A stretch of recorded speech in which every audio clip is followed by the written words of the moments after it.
તો hello guys, સ્વાગત છે તમારું આજના આપણા બ્લોગમાં. તો સવારમાં આપણે જવાનું છે એક રાઉન્ડ ઉપર આટો મારવા નીકળીએ સવારમાં. પણ ગાઈસ આજે સવારમાં લાગે છે કે 65 પાઉન્ડને આપણે ખર્ચો આવે એવું લાગે છે ગાઈસ, કેમ કે સવારમાં ગાઈસ આપણી ગાડીમાં ખીલી દેખાય છે મને. તો ગાઈસ આપણી ગાડીમાં ખીલી ઘૂસી ગઈશ.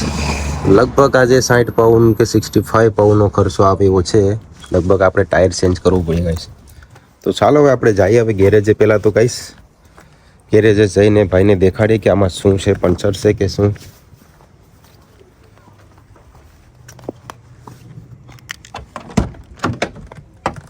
ચાલો ગાઈસ હવે આપણે ગાડીમાં ઘૂસી ગયા.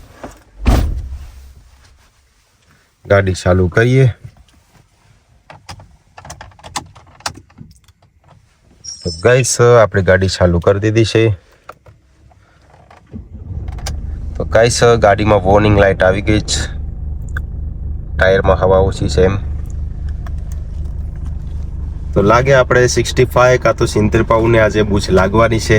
સવારમાં આજે કંઈ કામ ધંધા વગર ડાયરેક્ટ આપણે 60 એટલે કે ઇન્ડિયાના 7000ની આજુબાજુ આપણે ખર્ચો આજે આવે એવો લાગે છે. તો ચાલો ગાઈસ વિડીયોને એન્ડ સુધી જોઈજો. આપણે જાય ગેરેજે જઈને દેખાડીએ ગેરેજવાળાની કે આમાં શું છે, પંચર થાય એવો છે કે પછી ટાયર ચેન્જ કરવું પડીએ. તો ચાલો ગાઈસ વિડીયોને એન્ડ સુધી જોયા રાખજો. હું ટાયરવાળા પાસે જામ, ભાઈને પૂછું કે આમાં શું છે. બાજુમાં જ ગેરેજ છે, આપણે આવી ગયા છે. ભાઈ આપણું ટાયર કાઢી નાખ્યું છે ગાડીમાંથી. ટાયર ચેન્જ કરવું પડે એમ છે કેમ કે કોર્નરમાં છે. તો ભાઈ નવું ટાયર લેવા ગયા છે.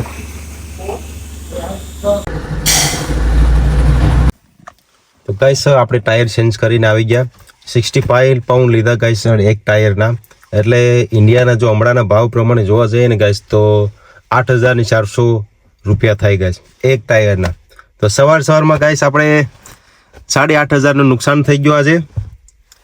પણ કંઈ ને હવે ગાડી છે કરવું પડે, કેમ કે આપણે ગાડીની સારી રાખવી પડે. ક્યાંક રસ્તામાં બંધ પડે તો પ્રોબ્લેમ થાય, એટલે ગાઈસ રેડી રાખવી પડે. તો ગાઈસ આજનો દિવસ તો આપણો ખરાબ ગયો.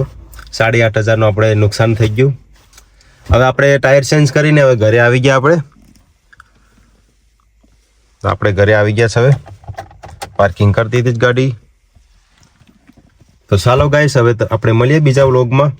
ત્યાં સુધી જો ગાઈસ તમે નવા હોય આપણી ચેનલમાં તો આપણી ચેનલને સબસ્ક્રાઈબ કરજો, લાઈક શેર કરવાનું ભૂલતા નહીં. ચાલો ગાઈસ.